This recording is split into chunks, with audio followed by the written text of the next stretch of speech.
Good Erev Shabbos, good Moed. Welcome to another BJC Mitzvah Day. A Mitzvah Day keeps us on its way. Using the Sefer Hachinuch, and we're up to Mitzvah number 162, the prohibition to eat land, sheratzim. We'll learn all about it. Also found in the third book, Vayikra, Parsha Shmini. Says the verse, every creeping creature that creeps upon the ground, it is an abomination. It shall not be eaten. Don't eat those creepy creatures who are abominations. Among the mitzvahs that govern which species are permitted for consumption, the Torah includes a series of mitzvahs pertaining to sheratzim, or sheretz in the singular. As explained by Rashi, great commentary in the 1100s, a sheretz is a low-lying animal that slithers or creeps along the ground in such a manner that one does not readily discern how it is moving. This is a broad category of creatures which includes certain types of beetles, reptiles, amphibians, rodents, worms, and others. We are commanded not to eat land sheratzim. As it is stated, every creeping creature that creeps upon the ground, it is an abomination, it shall not be eaten. I know those cockroaches look tasty sometimes, but the Torah says don't do it.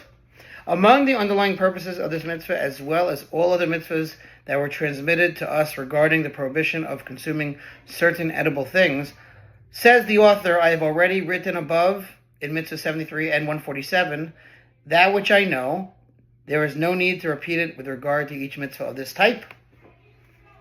Among the laws of the mitzvah is, for example, the distinction that the sages of blessed memory drew between the 8 sheratzim that are stated in the Torah that impart tumah, impurity, and other sheratzim, which are snakes and scorpions, beetles and centipedes, and the like.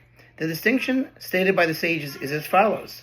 With regard to the 8 sheratzim that are mentioned in the Torah, the minimum amount that subjects one who eats of them to liability of malchus, lashes, is the same as the minimum amount, the minimum size, through which they impart tumah, impurity, which is the size of a lentil.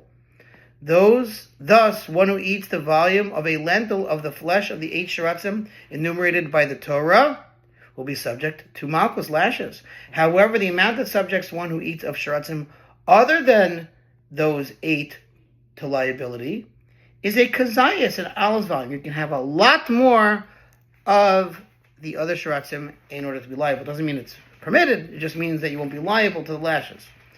All measurements that pertain to the mitzvahs are included in the oral law given to Moses at Sinai. It's called Halacha LaMoshe Sinai. These and additional details of this mitzvah are set forth in Tractate Chulin. This mitzvah applies in every location and in all times, and is incumbent upon men and women. One who transgresses this mitzvah and intentionally eats a kazayas, olive's volume of worms or other sheratzim that reside upon the land, incurs lashes, malchus. If he ate from any of the 8 sheratzim that impart tumah, impurity, he incurs malchus even for eating only the amount of a lentil, as we said. In the case of one who transgresses an error unintentionally, he is exempt from liability. Thank you for listening. That concludes that mitzvah. To sponsor Mitzvah 36, 100 of the gold. Have a good Shabbos. We'll see you Sunday night.